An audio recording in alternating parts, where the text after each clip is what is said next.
Hi, இன்றைக்கி பச்சை மிளகா பச்சடி பண்ணலான் இருக்கேன். அது எப்படி பண்ணுறதுன்னு உங்களுக்கும் காமிக்கிறேன் பாருங்கோ. அதுக்கு என்ன தேவைங்கிறத இப்போ சொல்கிறேன்.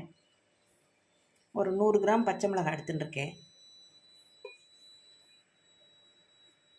அப்புறம் புளி, ஒரு சின்ன எலும்புச்சம்பழம் அளவுக்கு புளி எடுத்து நல்லா கரைச்சி வச்சுட்டுருக்கேன். உப்பு, பெருங்காயம், 2 தக்காளி, மஞ்சள் பொடி, ஒரு 10 பல் பூண்டு, கொஞ்சம் வெல்லம். என்கிட்ட வெல்லம் இல்லை, நான் நாட்டு சக்கரை எடுத்து வச்சுட்டுருக்கேன். இப்போது எப்படி பண்ணலான்னு பார்க்கலாமா? ஒரு 2 டேபிள் ஸ்பூன் நல்லெண்ணெய் விட்டுருக்கேன். பச்சடி, தொக்கு, ஊறுகாய் எல்லாத்துக்கும் நல்லெண்ணெய் நல்லாயிருக்கும். நல்லெண்ணெய் விட்டுருக்கேன். ஒரு ஸ்பூன் கடுகு, ஒரு ஸ்பூன் உளுத்தம்பருப்பு,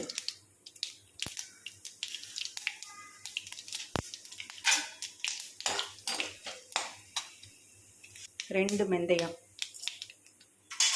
ரொம்ப வேண்டாம், கொஞ்சோண்டு வாசனைக்கு தான். உளுத்தம்பருப்பு கொஞ்சம் சிவந்தோடனே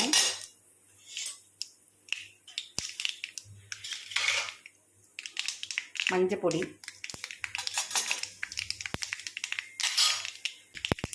ஒரு வத்த மிளகாய் போட்டுருந்தா போகிறோம்.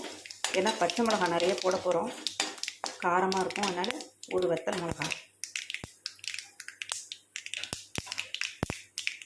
கொஞ்சோண்டு கருவேப்பிலை,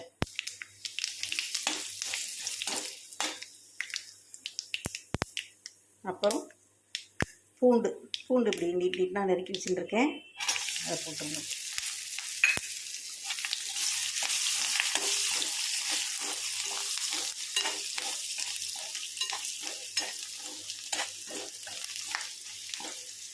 யூஸ்வலாக பச்சை மிளகாய் பச்சடிக்கு தொக்குக்கெல்லாம் தக்காளி சேர்க்க மாட்டான். இப்போது வெயில் காலமாக இருக்கா, பச்சை மிளகாய் வேறு காரம், அதனால தக்காளி சேர்த்தேன்னா நான் சேர்த்தேன்னா கொஞ்சம் காரம் கம்மியாக இருக்கும். அதனால நான் தக்காளி சேர்த்துக்கிறேன்.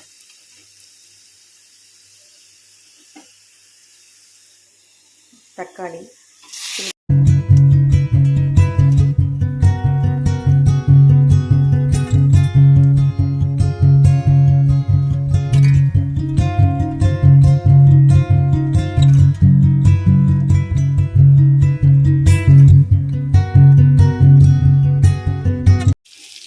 தக்காளிக்கு வதங்கிடுச்சு.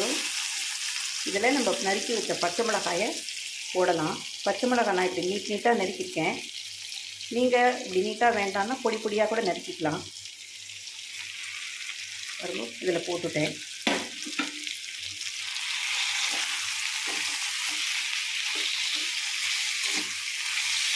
இந்த பச்சை மிளகாய், தக்காளி, உப்பு,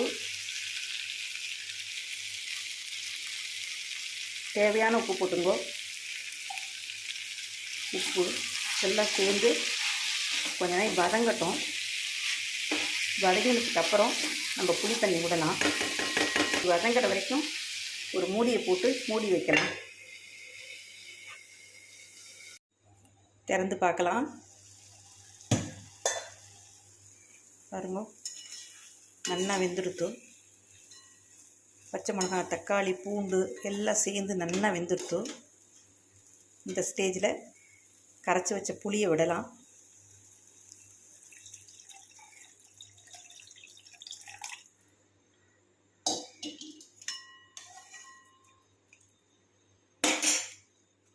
கொஞ்சம் பெருங்காயம்,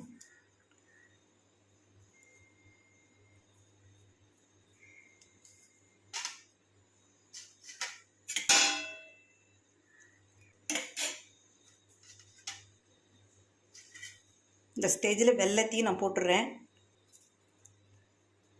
இறக்கும் போது கடைசியில் கூட போட்டுக்கலாம், நான் இப்போவே போட்டுட்டேன்.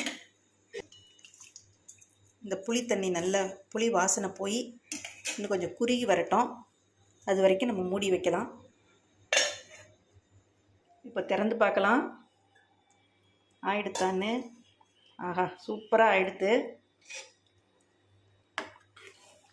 பாருங்க, எவ்வளோ நல்லா வந்திருக்கு. இது பச்சடிங்கிறதுனால ரொம்ப குறுக வேண்டாம். இந்த ஸ்டேஜில் நம்ம அணைச்சுடலாம். இது வந்து இட்லி, தோசை, சப்பாத்தி எல்லாத்துக்குமே தொட்டுக்கலாம். ஈவன் தயிர் சாதத்துக்கு ரொம்ப சூப்பராக இருக்கும் இது. இந்த மாதிரி நீங்கள் கூட பண்ணி பாருங்கோ. கொஞ்சம் டேஸ்ட் பண்ணி பார்க்கலாமா?